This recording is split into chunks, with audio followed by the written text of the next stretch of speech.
In the remote mountains of North Korea, hidden from the world, lies a place where hope goes to die. This is Horrifying concentration camp, one of the regime's most notorious political prison camps. Here, thousands of men, women, and children are imprisoned, not for crimes they've committed, but for the regime's perception of their disloyalty. But what happens inside these walls? What horrors does the North Korean government desperately want to keep hidden? Today, we're uncovering the grueling conditions, the forced labor, and the haunting testimonies of those who have lived through the unimaginable. Because some prisons hold criminals, this one exists to break people. Shortly after World War II, Korea was torn in two, setting North and South on completely different paths. In 1948, Kim Il-sung took control of the North, promising self-reliance and strength under his ideology of juche. But behind his vision of independence was something far more sinister: total control, surveillance, and a regime that demanded absolute obedience. When war erupted between North and South in the early 1950s, the divide became permanent, and life in North Korea grew even more oppressive. By the 1970s, Kim's son, Kim Jong-il, expanded his father's iron grip with the Songbun system. This was a brutal caste system that dictated not just your fate, but the fate of your entire bloodline. Loyalty wasn't personal, it was inherited. A single accusation of disloyalty didn't just doom you, it condemned your family for generations. North Koreans were sorted into 51 social classes, each one determining who could get an education, who could work, and who would be left to starve. For those at the bottom, life wasn't just harsh. It was a slow, inescapable sentence with no crime, no trial, and no hope of redemption. While the rest of the world moved forward and modernized, North Korea closed itself off even further, becoming a prison state sealed from outside influence. But those who managed to escape, like Kang Chol-hwan, would soon expose the horrors hidden behind its borders. After 10 years of starvation, forced labor, and daily brutality inside Yodok prison camp, Kang risked everything to flee. Later, he documented his suffering in harrowing detail, his words capturing the bleak reality for millions still trapped inside. In North Korea, life only gets worse, never better. Then came a new leader. In the 2010s, Kim Jong-un rose to power, and for a fleeting moment, some dared to hope for change. But that hope was crushed almost instantly. North Korea's nuclear ambitions took center stage, while behind the scenes, the regime's grip tightened. The prison camps expanded, public executions continued, and satellite images confirmed the existence of massive forced labor camps. Defectors described torture, starvation, and unimaginable cruelty. For the people of North Korea, nothing had changed, except for the name of the man in charge. The origins of North Korea's notorious prison camps, known as Kwanliso, trace back to the 1950s, during the early years of Kim Il-sung's rule. Determined to crush political opposition and eliminate perceived threats, the regime built a prison network inspired by Soviet gulags, designed not just for punishment, but for control, terror, and extermination. Two types of camps emerged. The so-called re-education camps subjected prisoners to backbreaking labor and relentless ideological brainwashing, forcing them to prove their absolute obedience to the state. Then there were the political prison camps, reserved for those deemed beyond redemption. These prisoners weren't meant to be re-educated, they were meant to disappear. Over the decades, these camps grew in size and number, forming a vast, inescapable network of suffering. At their peak, an estimated 200,000 men, women, and children were imprisoned within their walls. Among them was Camp 22, one of the most infamous camps located near the city of Huryeong. Like so many others, it became a symbol of the regime's cruelty, a place where hope was extinguished and survival was a daily battle.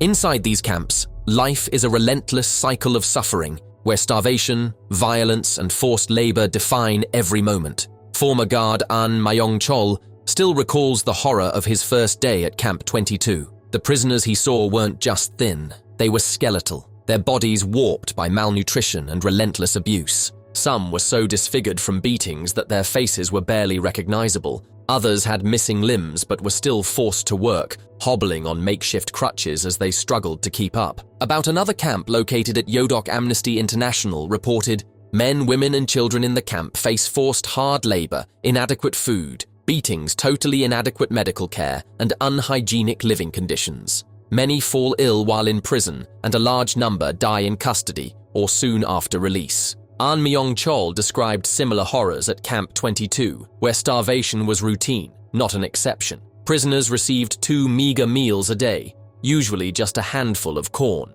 No vegetables, no meat. Their only source of protein came from rats, snakes, frogs, and insects they caught themselves. Every year, thousands, mostly children, died from starvation. Yet the camp was never empty. For every prisoner who perished, another arrived to take their place. For the children who survived, there was no childhood. By the age of 6, they were already put to work, peeling corn, picking vegetables, or drying rice. They were given slightly more food than adults, but never enough.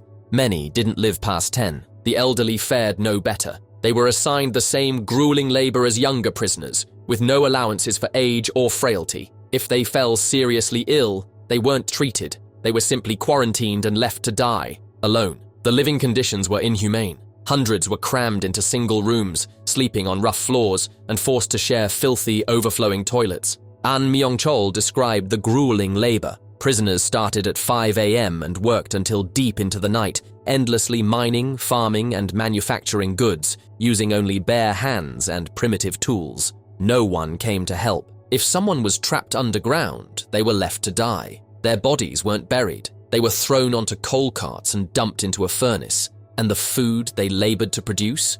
It wasn't for them. It was sent to government officials or sold in Pyongyang's markets. Guards were ordered not to see the prisoners as human. If a prisoner disobeyed, they could be executed on the spot. Sometimes, entire families were wiped out because one member tried to escape. One foreigner, Kenneth Bay, experienced this merciless system firsthand. He had visited North Korea before, but in 2012, everything changed. Authorities found Christian material on his hard drive and accused him of plotting against the regime. He was sentenced to 15 years of hard labor, spared from execution only because he confessed. What followed was relentless torment. Bay spent weeks in isolation and was forced into brutal labor despite his failing health. His interrogators made him write hundreds of pages of confessions, questioning him for up to 15 hours a day. One of them taunted him constantly.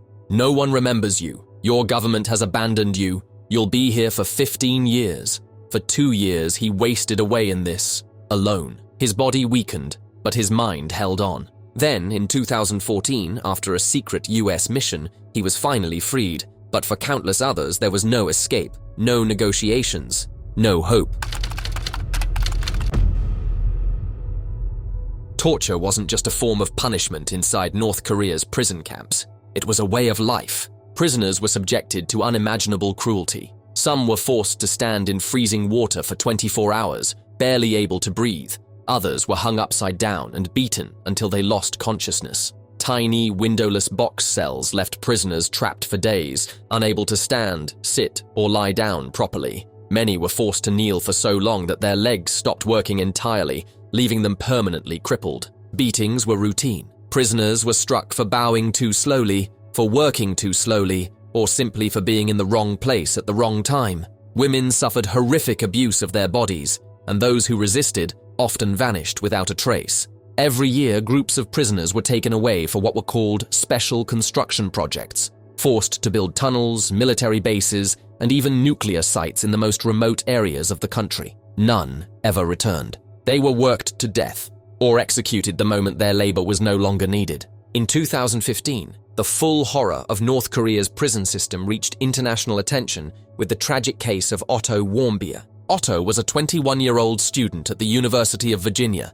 young, ambitious, full of curiosity and adventure. In December of that year, he traveled to North Korea expecting a short, structured tour. But his trip took a nightmarish turn when he was suddenly arrested a month later for allegedly stealing a propaganda poster. He was forced into a staged confession and sentenced to 15 years of hard labor. Then he disappeared. For 17 months, no one knew where he was or what was happening to him. When North Korea finally released him in June 2017, Otto was barely human. He was blind, deaf, and unresponsive, his body twisted and broken beyond recognition. His head was shaved, his limbs deformed, his teeth mangled, wrenched apart as if by pliers. A deep scar ran across his foot, a final piece of evidence of the suffering he had endured. His father described the moment they saw Otto again. He was jerking violently, making these howling, inhuman sounds. 6 days later, he was dead. His family had no doubts. This wasn't neglect. It was torture. In an interview, his father, Fred Warmbier, stated, "North Korea is not a victim. They are terrorists. They kidnapped Otto, they tortured him, and they intentionally put him in a position where he would not survive." A US court later found North Korea responsible, but no ruling could undo what had been done. Otto's case was just one story, but inside North Korea's camps, this was everyday reality. And for many prisoners, the nightmare didn't end with them. Because in North Korea, punishment isn't just personal. When one person is accused of disloyalty, their entire family pays the price. One of the most disturbing aspects of the Kwanliso is the imprisonment of entire families. The policy of guilt by association means that if one person is accused of disloyalty, their parents, siblings, and children are punished alongside them. While Nazi Germany's concentration camps lasted just 12 years before the world finally put an end to them, North Korea built its own network of prison camps that mirrored the atrocities of the Nazis. Entire families, grandparents, parents, and children are imprisoned together, condemned by blood. It's called 3 generations of punishment. Once inside, there is no trial, no release, and no hope. For years, the world knew almost nothing about this system, or even the Kwanliso. Then, a young man appeared in South Korea with a story no one had heard before. His name was Shin Dong-hyuk, and he hadn't just escaped. He had been born in Camp 14. Shin Dong-hyuk didn't dream of freedom. He dreamed of food. He had never known a life outside its barbed wire fences. His days were spent scavenging for scraps, enduring relentless beatings, and witnessing executions as routine punishment. When his mother and brother were killed for plotting an escape, he didn't grieve. He had been taught that family meant nothing inside the camp. But then he heard something that changed everything. A fellow prisoner, a former political elite, described the outside world, not in terms of freedom or human rights, but in terms of food. He spoke of roasted meats, steaming rice, and flavors Shin had never imagined. In a Freedom Collection interview, he stated, "When I was in the camp, I had no idea what human rights were.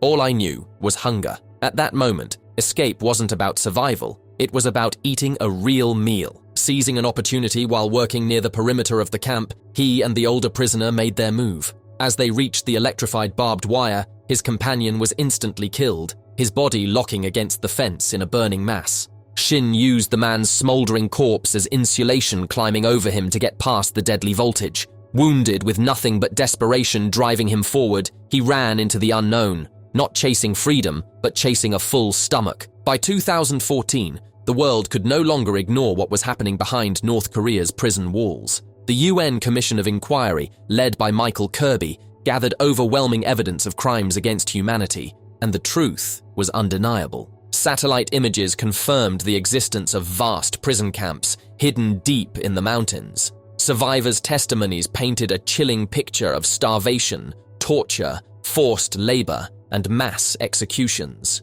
And yet, nothing changed. Despite global outrage, the camps remain operational to this day. The North Korean regime denies their existence, branding defectors as traitors and spies. The world watches, but the suffering continues. Michael Kirby himself compared the findings to the liberation of Nazi concentration camps, stating, "I believe you will be very disturbed and distressed by it, and that you will have a reaction similar to those of US General Eisenhower and the others who came upon the camps in post-war Europe." The UN Commission of Inquiry left no doubt about the scale of these crimes, concluding, "The gravity, scale, and nature of these violations reveal a state that does not have any parallel in the contemporary world. And yet, the world's most brutal prison system still exists today." So, the question is, why? Why does the world allow North Korea to continue operating what has been called a modern-day gulag system? Is it fear, politics, or do we simply choose to look away? Let us know your thoughts in the comments, and if you want to hear more dark truths from history, and even today, subscribe and turn on notifications, because the past isn't just something we remember, it's something we must confront.